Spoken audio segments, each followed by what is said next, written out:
Bien, nos preparamos entonces para nuestro tiempo de predicación. Si hay personas que nos visitan por primera vez, mi nombre es Jairo Suárez, soy uno de los pastores de esta iglesia, sean bienvenidos al Redil del Sur. Estamos y comenzamos la semana anterior con una serie de predicaciones que hemos llamado El Diseño, Dios y su diseño. Y lo que hemos dicho que nos vamos a proponer es ver detrás de la doctrina de la creación, ir un poquito más allá o cavar más profundo, quizás ser un poquito más finos y ver no solamente a Dios como el creador, sino ver a Dios como el diseñador de todo lo que existe. Que Dios no solamente ha hecho algo, sino lo ha hecho bajo un diseño y bajo un propósito que Él quiere. Y es comunicar en eso que ha hecho su gloria, su carácter, su nombre. La obra habla sobre el creador. Y lo que queremos nosotros ver es precisamente eso, cómo es que Dios ha diseñado no solamente cosas como el universo, lo que veremos hoy, sino también las personas y los escenarios donde los seres humanos desarrollamos como matrimonio y los roles de esposo, esposa, hombre, mujer, etc. Así que eso es lo que vamos a hacer durante las siguientes semanas y empezamos la semana anterior trabajando con el versículo 1. ¿Recuerdan que lo memorizamos? ¿Qué dice el versículo 1 de Génesis 1:1? Muy bien, ustedes son muy inteligentes, ¿verdad? En el principio Dios creó los cielos y la tierra, o Dios en el principio creó los cielos y la tierra. Y ese fue nuestro texto de predicación la semana anterior. Y dijimos tres cosas principales que yo les decía que son como nuestro fundamento o roca donde toda la doctrina cristiana se sostiene. Si esas cosas no están, todo lo demás se va a derrumbar. Y fue un poquito un sermón algo atípico porque dialogamos con argumentos filosóficos y algo de argumentos científicos y algunos quedaron un poquito quizás en las nubes, pero yo les decía que me era necesario en razón a que sé que es un tema que es de los temas más atacados y que si nosotros no establecemos y no dialogamos con esas objeciones, pues no vamos a poder presentar defensa de nuestra fe como la Escritura nos manda. Y dijimos tres cosas. En primer lugar, que hay una creación, establecimos eso.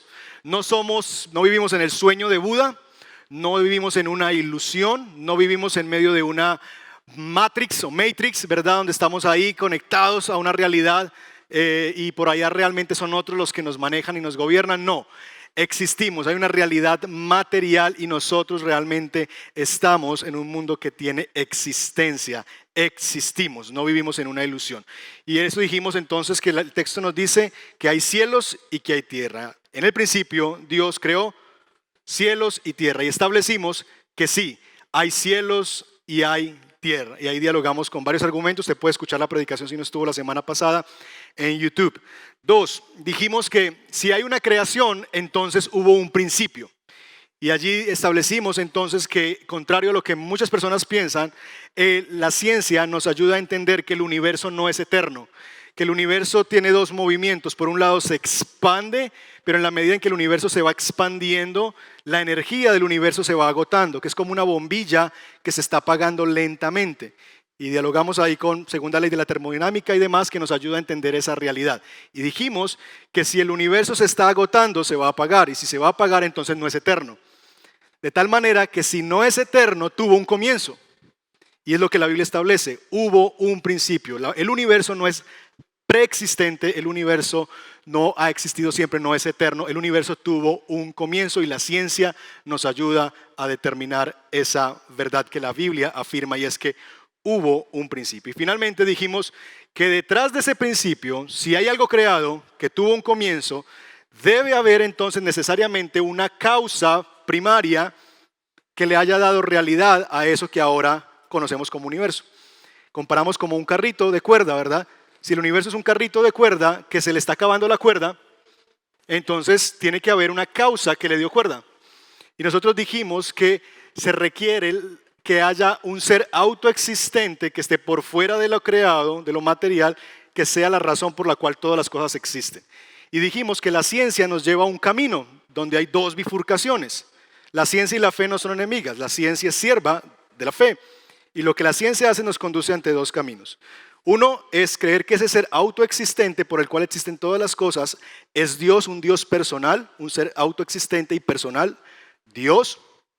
O darle esa eternidad, esos atributos divinos a las leyes naturales, y eso es lo que llamamos naturalismo filosófico.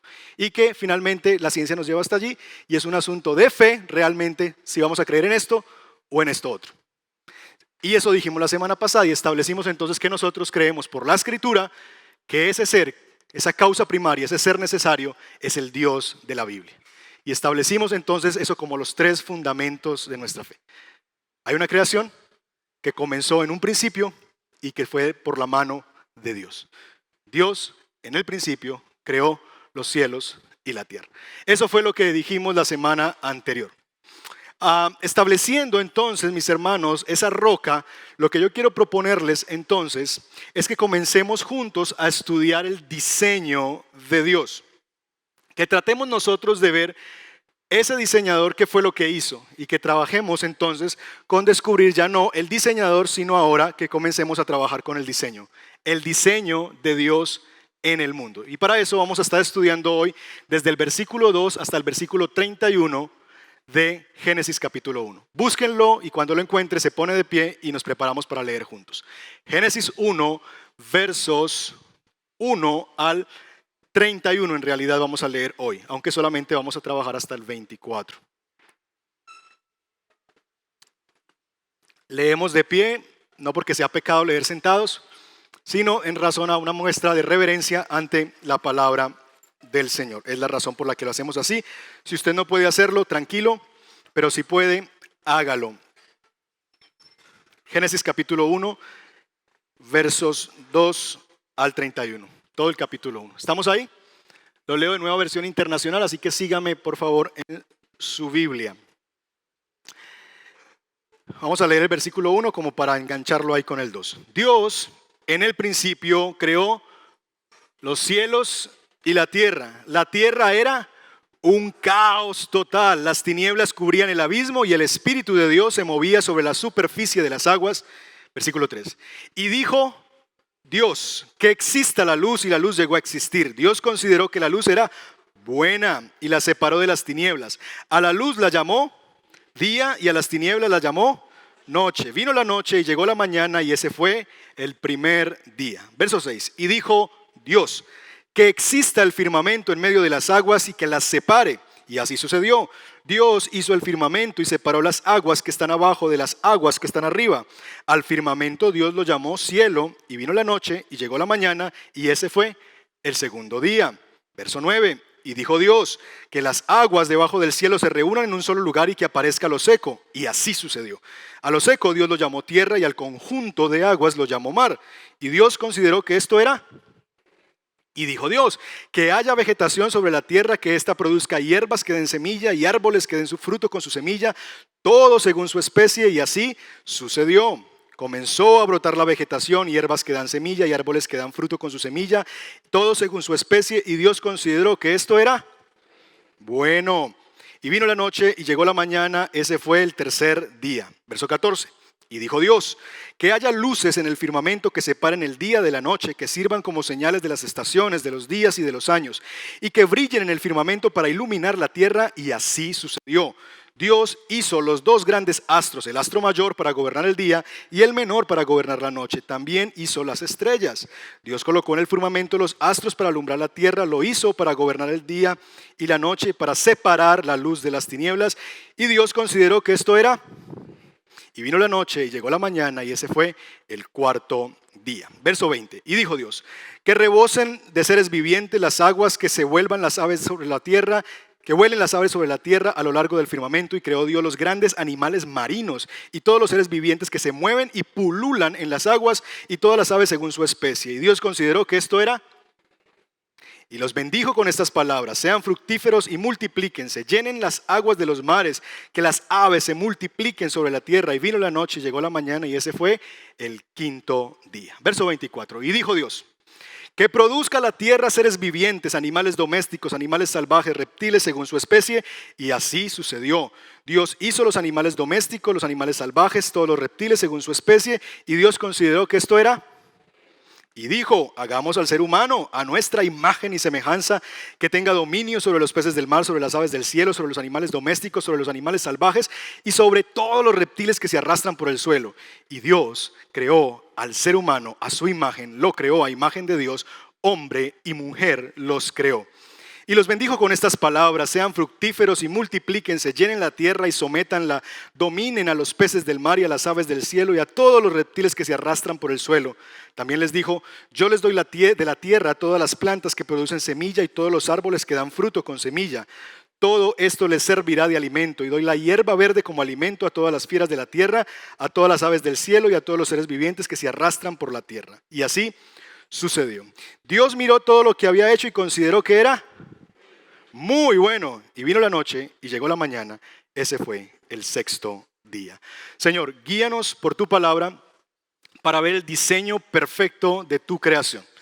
Que el asombro al contemplar lo que tú has hecho venga sobre nosotros, de tal manera que nos muevas a la fe y a la confianza de un Dios que no solamente hace algo, sino hace cosas que son buenas. Te pedimos, Señor, que nos ayudes a verte a ti en la Escritura y que podamos ser edificados, Señor, y que tu palabra, como testifica la creación, sea poderosa para hacer en nosotros lo que solo tú puedes hacer: salvarnos, edificarnos y volvernos hacia ti. Es nuestra oración, Padre, esta tarde, en el nombre de Jesús. Amén. Amén. Bien. Vamos a arrancar entonces.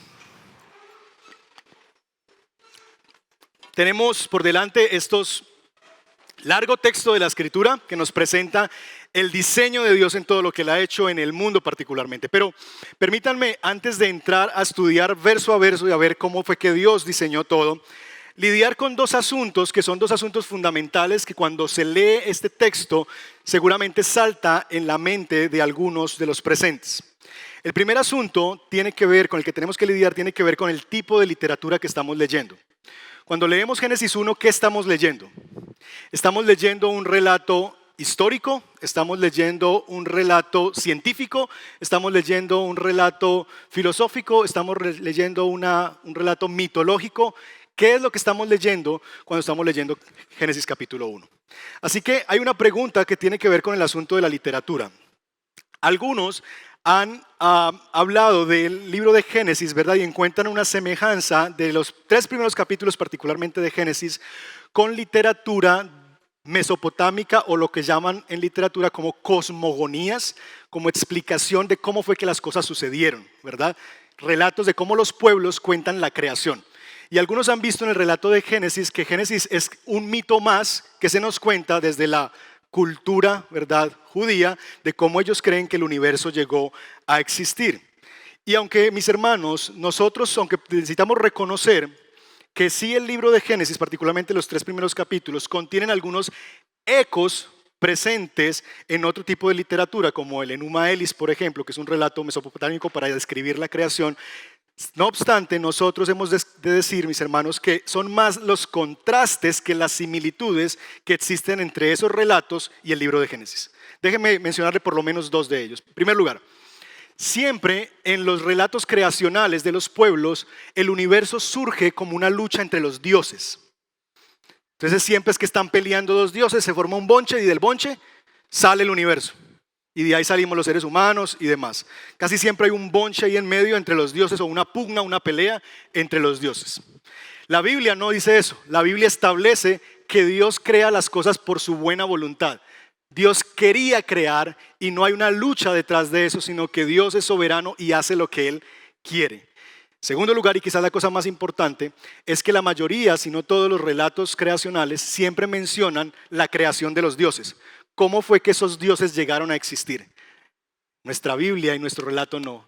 Nuestro relato da por sentado de que es que Dios no fue creado, Dios no llegó a existencia, sino que Dios es. Y Él es el ser preexistente que trae todo a su existencia. Entonces, lo que podemos decir con honestidad intelectual por un lado, pero también teológica, es que de hecho el relato bíblico lo que hace es corregir y refutar relatos mitológicos. En otras palabras, lo que se usa es una suerte de lenguaje literario para contrastar la cosmovisión bíblica con la cosmovisión mundana o de los otros relatos mitológicos. Entonces, lo que la Biblia hace es que toma prestado formas de comunicación para decirnos: esta es la verdad y esto es lo que Dios ha hecho. Entonces, eso en cuanto a la literatura. Sí hay similitudes, pero hay grandes contrastes entre el relato de la Biblia y los otros relatos. El otro asunto tiene que ver con la hermenéutica o con la interpretación de este texto.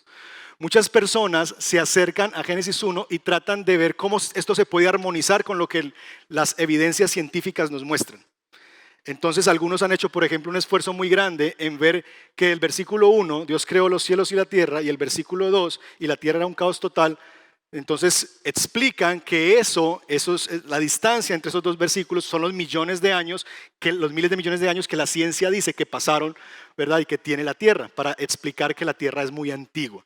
Y eso le llaman teoría de la brecha. Ustedes pueden estudiar un poquito más si tienen interés en estos temas.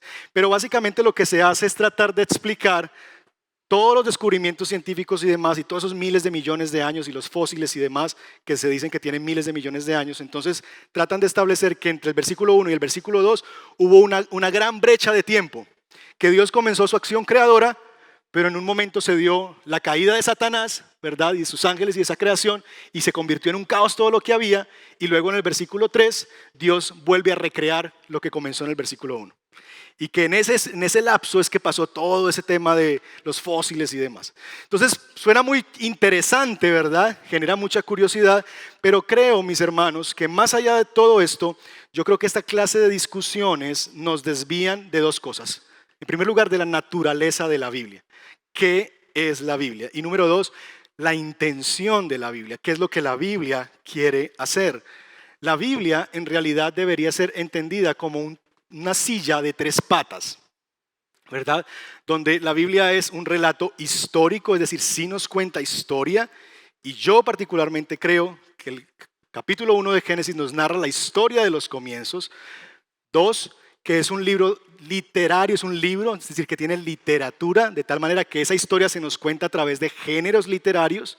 Y tres, que lo que se nos cuenta detrás y lo que es el propósito y la intención de la Biblia es teología, es mostrarnos a Dios y su relación con el pueblo a través de esa historia y de esos géneros literarios. En otras palabras, mis hermanos, lo que la Biblia le interesa es contarnos que Dios es el creador de todas las cosas y que las hizo de la nada, las hizo por su buena voluntad. Nos cuenta esa verdad a través de un estilo literario con ecos mitológicos para refutar precisamente y resaltar el contraste que existe entre la forma de verlo que tiene la Biblia y la forma que tiene que verlo los mitos. Así que nosotros no deberíamos buscar meter a la Biblia en categorías o lecturas que no corresponden a la naturaleza de la Biblia. Y eso es muy importante, y de nuevo, perdón por aquellos que esto pudiera sonarles como muy denso, pero yo hablo a una generación también que tiene que lidiar con estos asuntos en sus universidades, en sus colegios, en sus trabajos, donde son cuestionados por asuntos como estos. Y yo quiero realmente que estos asuntos podamos en un sentido darles una pincelada y poder decir, esto es la Biblia y cómo podemos acercarnos a esto. Porque en la manera en que entendamos eso, vamos entonces a poder entender lo que Génesis 1, versos 2 al 31 nos quieren comunicar. Así que mis hermanos, con esto aclarado, vamos a entrar a hacer nuestro proceso de estudio del texto bíblico. No vamos a hacer un análisis científico de la Biblia porque eso no es la Biblia. Vamos a hacer un estudio exegético del texto bíblico, ¿verdad? Que tenemos por delante para entender lo que Dios nos quiere comunicar a nosotros. ¿Estamos listos? Entonces vamos a arrancarnos con el versículo 2. ¿Lo tienen ahí? La tierra era un caos total. Las tinieblas cubrían el abismo y el Espíritu de Dios se movía sobre las aguas. La tierra es descrita como en un estado inicial de un caos total, ¿verdad? Se nos describe que hay un caos total. Realmente cuando nosotros estudiamos el texto en su idioma original, hay dos palabras que se describen allí, que son las que aparecen allí. Tohu va Vohu, y es básicamente que la tierra estaba en dos condiciones: desordenada o sin forma, y a la vez estaba vacía. Entonces, que es como Reina Valera de hecho lo dice, la tierra estaba desordenada y vacía. Esa es la condición inicial de la tierra. Hay una descripción un tanto negativa del estado inicial de las cosas, ¿verdad? Está la tierra desordenada, está la creación desordenada y está vacía, y sobre ella se extiende como un manto de tinieblas. Ahora bien, aunque esa imagen nos pueda sonar a nosotros un poquito como espiritualizante, realmente es la imagen de toda la creación que existe fuera del planeta Tierra. Los planetas son así. Júpiter, por ejemplo, se dice que vive en esa realidad constante. Hay tanta presión que no hay la oportunidad de que se conserve un clima constante, sino que es una locura todo el asunto climático allí. Es un desorden total, es una cosa sin forma porque la presión es tal que no hay posibilidad de que las cosas se ordenen. Pero por otro lado, ese asunto del desorden hace que sea inhabitable y que ningún organismo pueda llegar a vivir allí. Así que lo que el texto nos está describiendo es algo parecido a eso, que la Tierra en un momento era un planeta como los otros planetas, ¿verdad? En el cual hay desorden, hay caos por las fuerzas que están allí ejerciéndose y además está vacío. No es posible la vida, no es posible la existencia de ningún organismo allí. Y eso es básicamente lo que nos describe. Las tinieblas estaban sobre el haz del abismo. Y eso es como una figura que nos deja ver que hay como un lugar que es como tenebroso, como prohibido. Pero más allá de eso, mis hermanos, yo quiero llamar la atención a ustedes sobre la parte final del verso 2. Y el Espíritu de Dios se movía sobre la superficie de las aguas. Y casi es como una nota editorial, ¿verdad?, del autor que nos dice a nosotros que allí, en medio de ese caos total, está el Espíritu de Dios y la figura es como un águila que está sobre su nido, extendiendo sus alas. Y lo que el texto dice es que el Espíritu de Dios estaba así sobre su creación, como vigilando y como cuidando. Y en el fondo lo que se nos dice es que aunque todo pareciera ser un caos total y que hay tinieblas, Dios ya está ahí presente en esa creación. Y si Dios está ahí presente, entonces lo que podemos esperar es que va a ocurrir algo. Como que eso nos abre ya el escenario de que aquí algo va a pasar. Esto no va a quedar así porque el Espíritu de Dios se está moviendo. Y si el Espíritu de Dios se está moviendo, algo va a pasar. No sabemos qué todavía en el verso 2, pero es precisamente lo que empieza a ocurrir en el versículo 3. Y entonces en el versículo 3 comienza realmente todo el relato de cómo nuestro diseñador empieza a hacer todo lo que existe. Como es un texto tan largo, yo me he permitido organizarlo en una tabla para que veamos. El texto dice que la tierra fue creada en 6 días, ¿verdad? De nuevo, hay discusiones alrededor de esto, hay personas que creen que estos 6 días son realmente 6 eras, ¿verdad? Hay otros que dicen que son 6 días literales. Yo creo que son 6 días literales por las implicaciones teológicas que eso tiene después, ¿verdad? En la historia del Antiguo y del Nuevo Testamento. Pero más allá de esa discusión, lo que se nos refiere de nuevo es el asunto de que Dios creó el todo de la nada. Entonces vamos a entrar a ver día por día lo que Dios va creando. ¿Estamos? Usted va a ir mirando en su Biblia y va a ir refiriéndose a la pantalla para que compare lo que estamos caminando juntos. ¿Estamos? Ok, entonces, diseño de la creación. Vamos a ver, en el día 1, ¿qué crea Dios? Dice el versículo 3, dijo Dios que exista la luz, ¿verdad? Separó de las tinieblas, a la luz llamó día y a las tinieblas llamó noche. Lo primero que Dios hace es que crea la luz y comienza a hacer separaciones. Separa el día, lo separa de la noche, ¿verdad? Eso es lo que hace en el día 1. Día 2. Entonces nos dice a nosotros el versículo 6, y dijo Dios que exista el firmamento en medio de las aguas y que las separe. Entonces lo que el versículo 6 nos está diciendo es, ok, lo primero que Dios hace es separar el día y la noche, temporalidad. Lo segundo que Dios hace es que todo está en este desorden, entonces Dios extiende aguas abajo y firmamento arriba, cielos y aguas abajo. Eso es lo que hace en el segundo día, separa esas dos realidades. En el día 3, Dios hace entonces que las aguas se reúnan y aparezca la tierra seca. Entonces de nuevo, día 1, temporalidad, día y noche, separa eso, el día de la noche. Día número 2, ¿qué hace Dios? El firmamento, las aguas. Día 3, las aguas se recogen y se reúnen en océanos y da aparición a lo seco.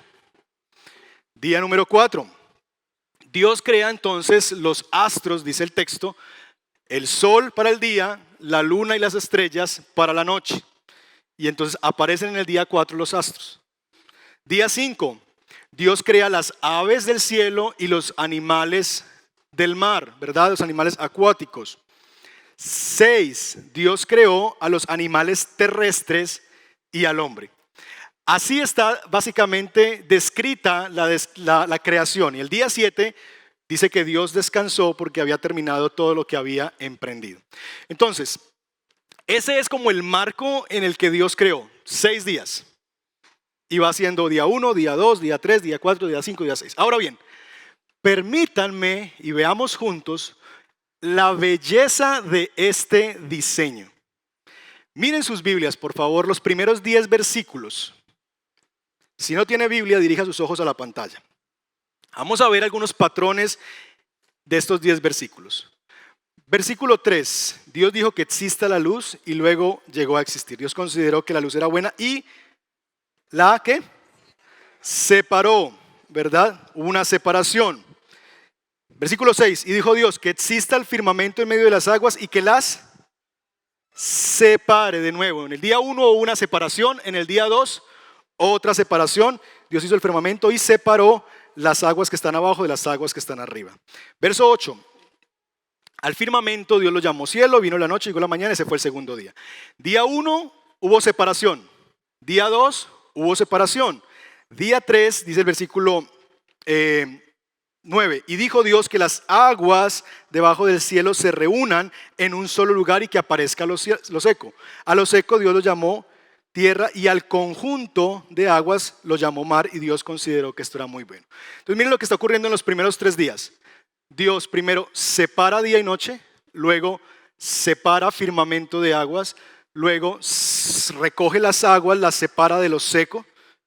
Vamos a ver ahora. Entonces la palabra clave aquí es separar, separar, reunir, hacer conjuntos. Pero miremos ahora los versículos 11 en adelante y vemos cómo cambia el panorama. Versículo 14, por ejemplo. Dijo Dios que haya luces en el firmamento, ¿verdad? Que sirvan como señales en las estaciones, que brillen en el firmamento. Y sucedió así. Dios hizo los 2 grandes astros, ¿verdad? Hizo Dios también, ¿qué? Las estrellas.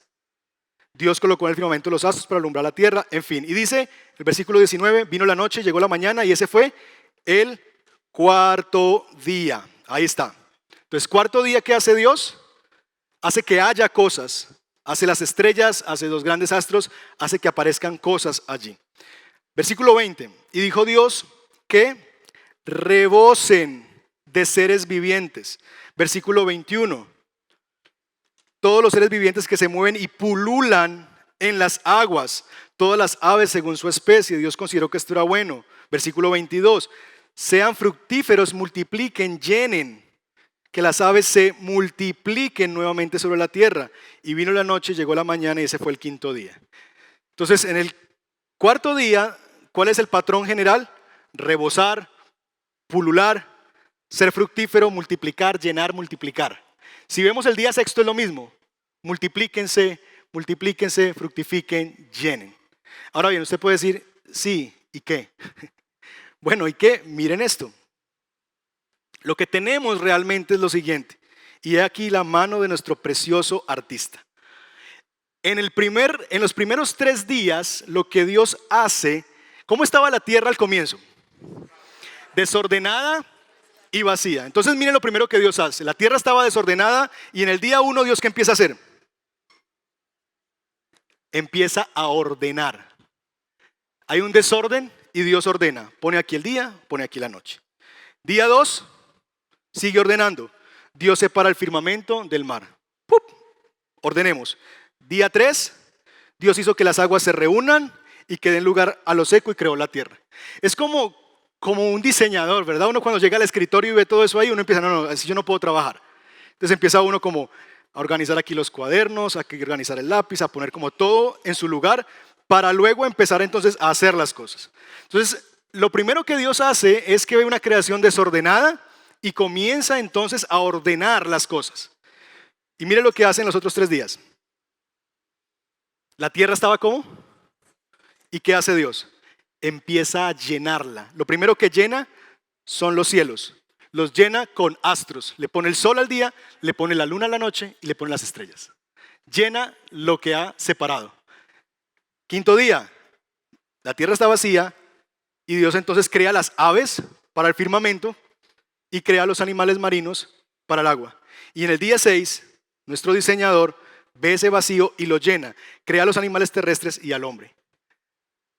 Y miren la perfección de nuestro diseño.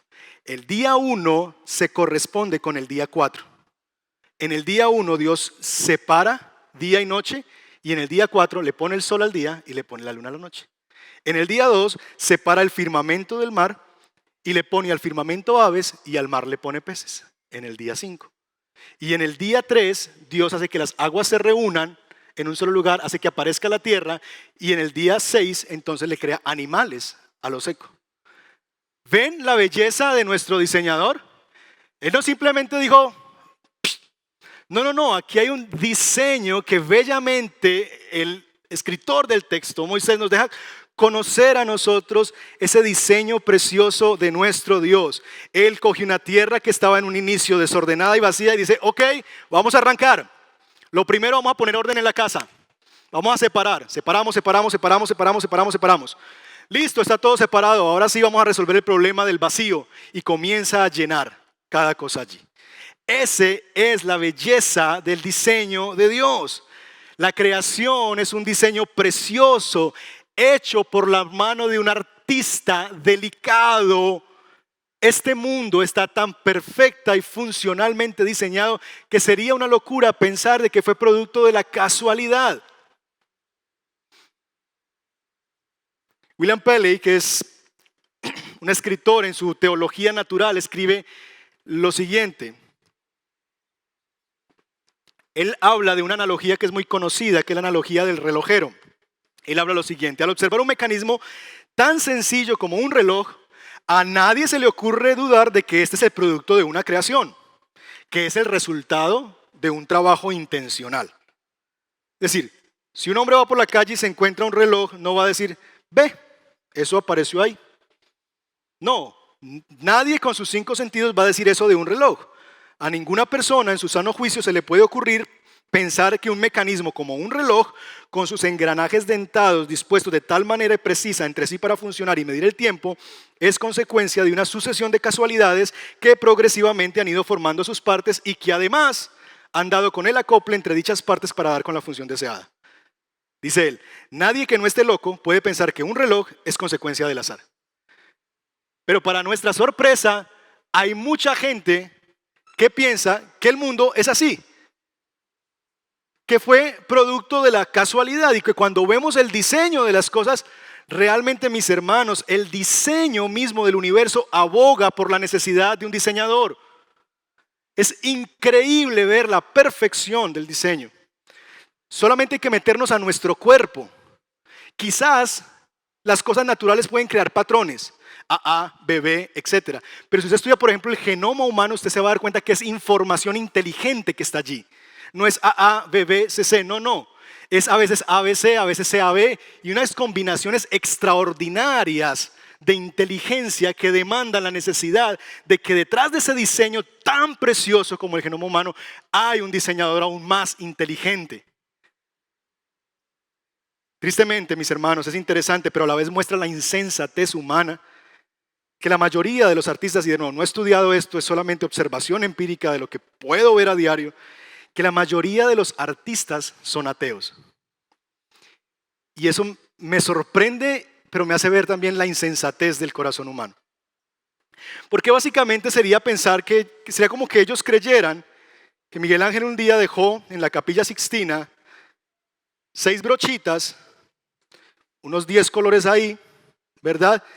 Puso dinamita debajo, no sé qué, se retiró de la Capilla Sixtina, ¡pum! Eso explotó allá adentro y que cuando volvió estaba ya pintado toda la Capilla Sixtina. ¿No les parece eso ridículo? La belleza de eso demanda la necesidad de un diseñador. Eso dice, alguien tuvo que haber hecho eso tan bello.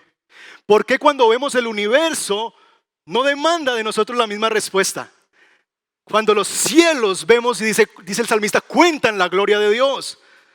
La tierra misma demanda la belleza de una flor, demanda que detrás de eso hay alguien que tuvo que haber sido el diseñador de eso. No es posible que el azar, la casualidad, Un tarro de pintura se haya ¡pum! Explotado y salió todo eso en su perfección y en su funcionalidad. Porque no solamente es belleza, es funcionalidad. ¿En serio creemos eso del universo? El diseño demanda un quién detrás, un artista detrás. Miren conmigo, este es el reto del día. Reto del día. Mete las piezas del reloj en una caja, agítala hasta que salga un reloj funcionando. ¿Quién se le apunta? Pero eso es lo que creen muchos. Mis hermanos, hay un diseñador detrás de este diseño precioso.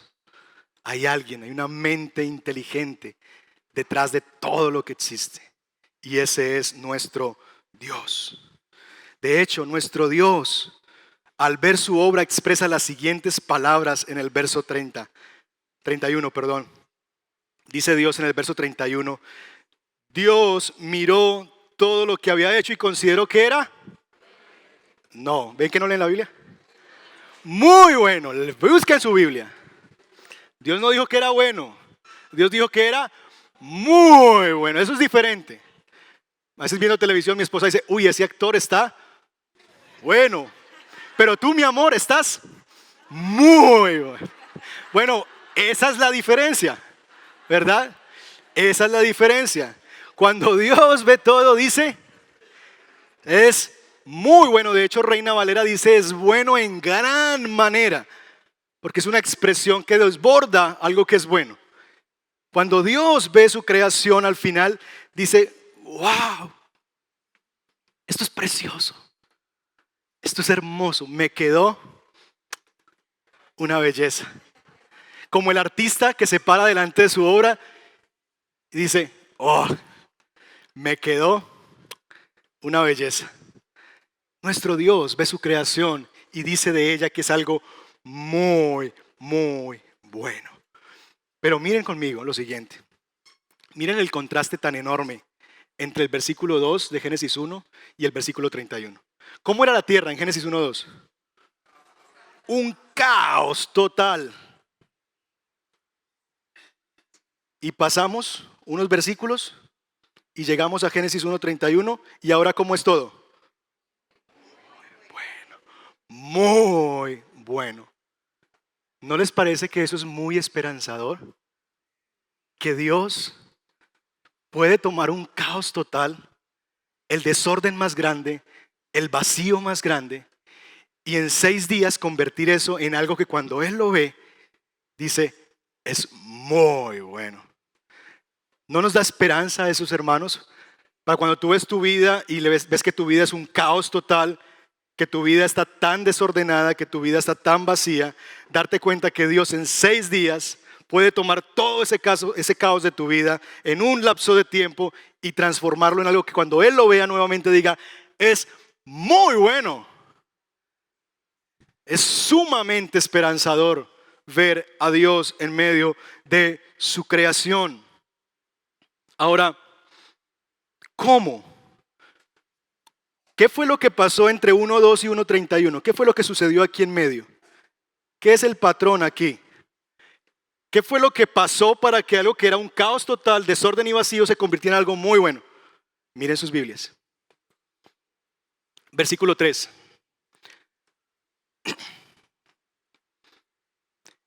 Y dijo Dios.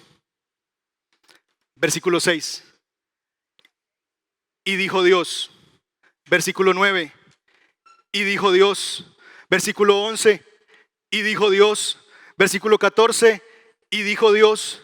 Versículo 20. Y dijo Dios. Versículo 24. Y dijo Dios. Versículo 26. Y dijo Dios. El patrón en todo esto, mis hermanos, es que la palabra de Dios es la que tiene el poder de transformar un caos total y llevarlo en un lapso de tiempo a hacer algo muy bueno o bueno en gran manera.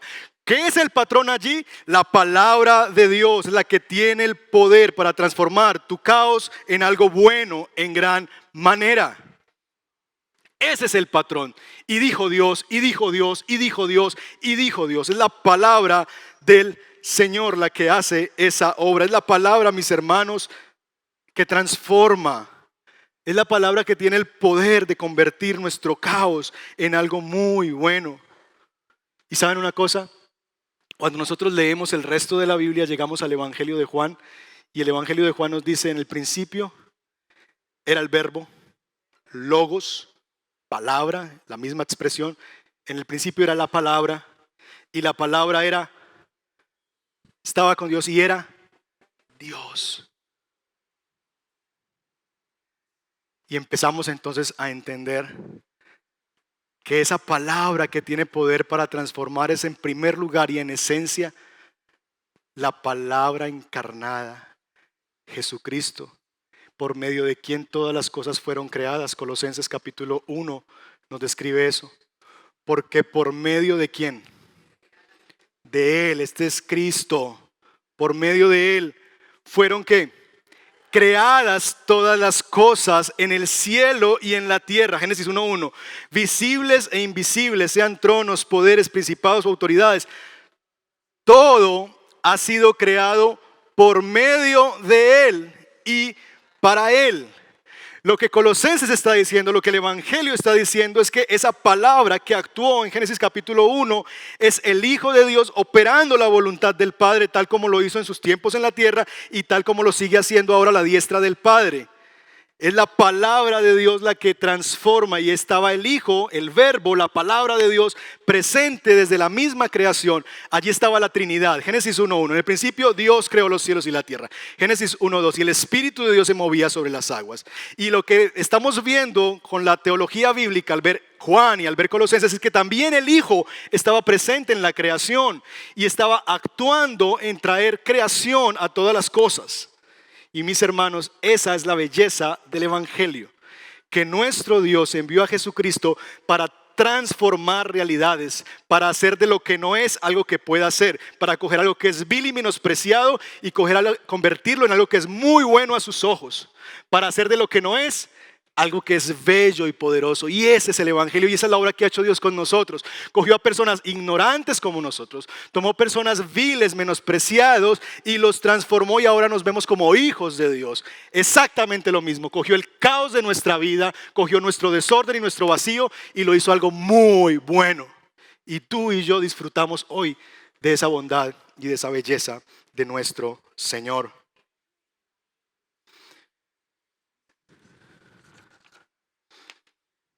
Quizás tú estás aquí esta mañana sentado y ves que tu vida es un caos total. Y estás en este lugar porque era lo único quizás que podías hacer esta mañana cuando te levantaste. Para lo único que te quedó fuerzas para tomar una camiseta, ponerte un pantalón y unos zapatos y decir: voy. Ves tu propia vida como un caos total. Hay un desorden en tu matrimonio, hay un desorden con la vida de tus hijos, hay un desorden en tus finanzas, hay un desorden en tu sexualidad, y tú ves que tu vida literalmente tú estás viviendo en Génesis 1:2. Dices: yo estoy en un caos total. O quizás tú puedas pensar que tu vida está en orden y decir: pastor, ¿sabe qué? No, todo está ordenado. Pero pastor, aunque todo está ordenado, me siento tan vacío. Aunque tengo todas las cosas en orden, mi esposa, mis hijos, aunque tengo un trabajo, aunque esto y aquello, sin embargo me siento tan vacío. Mi amigo que estás aquí esta mañana, si esa es tu condición, yo quiero decirte que Dios, el mismo Dios que creó los cielos y la tierra y que transformó en Génesis 1:2 ese caos total a Génesis 1:31 en algo muy bueno en gran manera, algo bueno en gran manera, es el mismo Dios que está aquí delante de ti y que te dice que Él puede transformar el caos de tu vida en algo que sea muy bueno. Dios tiene el poder para coger los desechos en los que está tu vida, los pedazos en los que está tu vida, y hacer una obra preciosa que cuando Él la vea a lo largo de los días, los meses y los años, Él diga: wow, es muy buena, es muy bueno lo que ha hecho y lo que está siendo hecho en la vida de esa persona por la mano del Señor. Pero Él lo va a hacer con el mismo viejo método. No hay otro camino. Dios tiene un estilo artístico y Él no se mueve de ahí.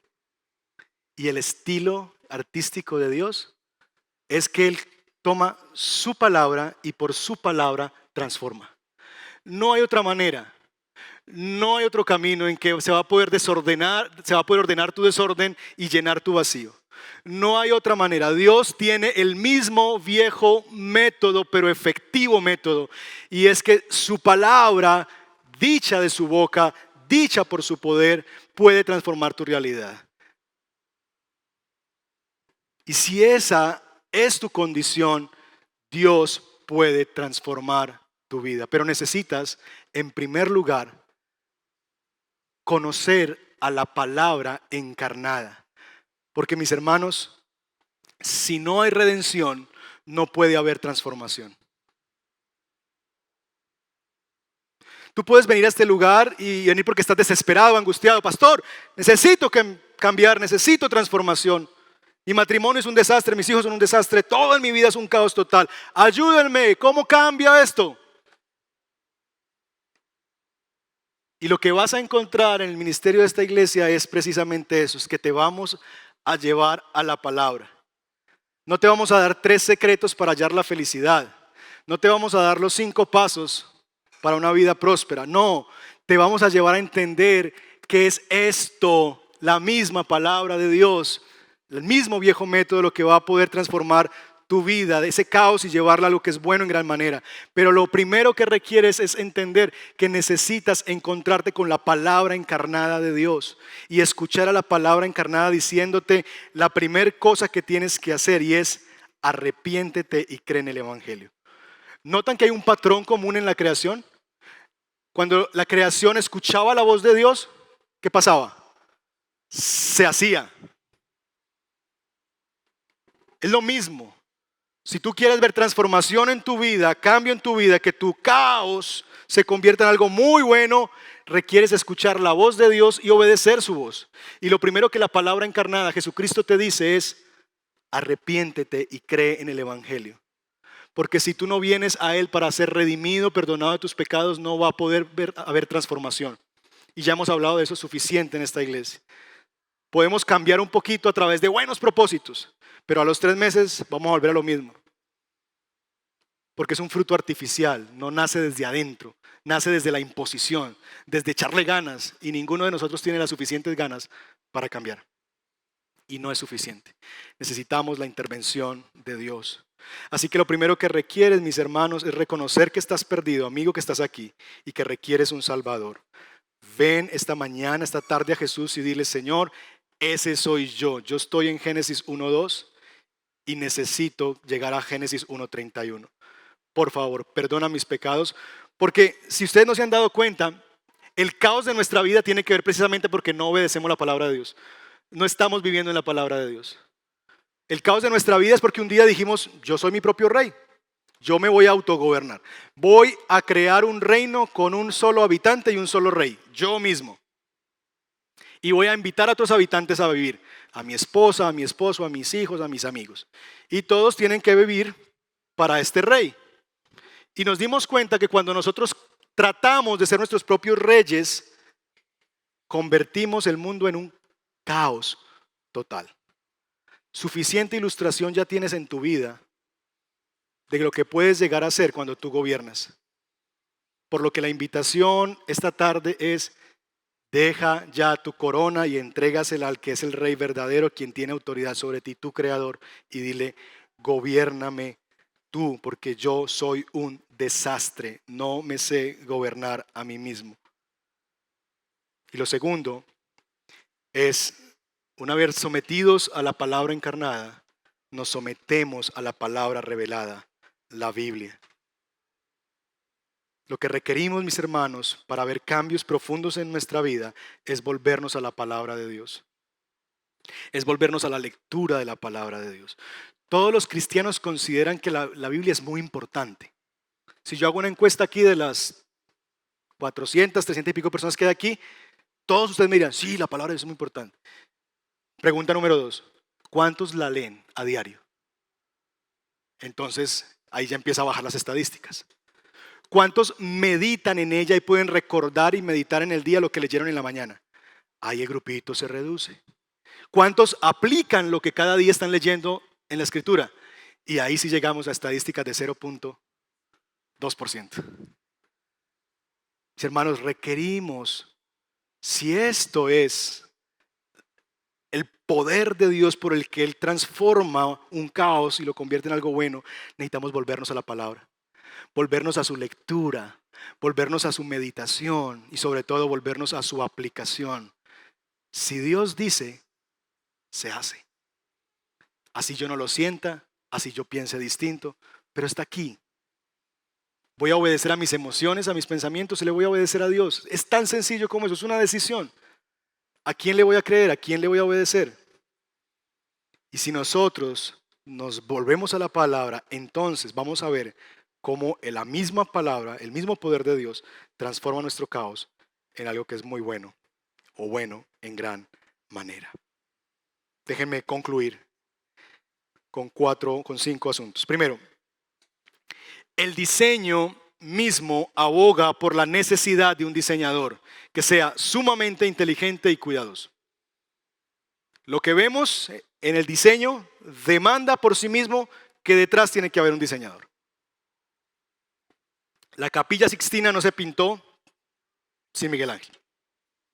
Tuvo que haber alguien allí detrás. 2, Dios convierte el caos total en algo muy bueno. 3, el medio por el cual Dios convierte el caos en orden es su palabra. Siempre ha sido así, siempre será así. No hay otro método. No es, pastor, dígame cuánto necesita para que mi vida cambie. No, no. No podemos comprar a Dios o el favor de Dios. Hay un método y es la palabra, no hay otra cosa. La palabra encarnada y la palabra escrita. Porque sin redención no va a haber transformación. ¿Qué tiene esto para nosotros? 3 implicaciones que yo quiero que ustedes discutan en sus grupos de conexión. Primero, ¿dónde estás tú? ¿En Génesis 1.2 o en 1.31? ¿Dónde está tu vida? ¿En Génesis 1.2 o 1.31?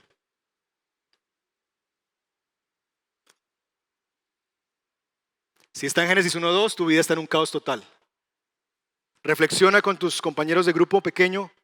¿Por qué estás ahí? ¿Por qué estás ahí? 2, solo si Jesús te rescata, tú puedes llegar a cambiar. Sin redención no hay transformación.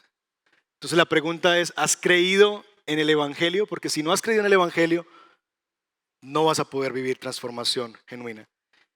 Y finalmente, tercer lugar, el elemento que te va a llevar de Génesis 1.2 a 1.31 es su palabra. Entonces la pregunta es, ¿cómo está tu relación con la palabra? Con la palabra encarnada, la persona de Jesús, y con la palabra escrita. ¿Cómo está tu relación con la palabra? Porque no puedes pretender transformación sin una relación profunda con la palabra encarnada a través de su palabra revelada. Nuestro Dios diseñó el mundo de tal manera que nosotros pudiéramos ver que el mismo diseño demanda la necesidad de un diseñador. Y Dios diseñó el mundo por su palabra para que nosotros pudiéramos ver lo poderosa que es su palabra para convertir un caos total en algo muy bueno. ¿Con solo qué? Su palabra. Cierra tus ojos y vamos a responder a Dios. ¿Qué te ha hablado el Señor? Tómate un minuto ahí en silencio. Piensa en esa pregunta, ¿qué te ha hablado el Señor? Y responde. Esto es entre Dios y tú. ¿Qué te ha dicho Dios? Y si has escuchado hoy a Dios, demanda de ti una respuesta. Responde en oración a Dios esta tarde. Tómate ahí un tiempo en silencio para esto.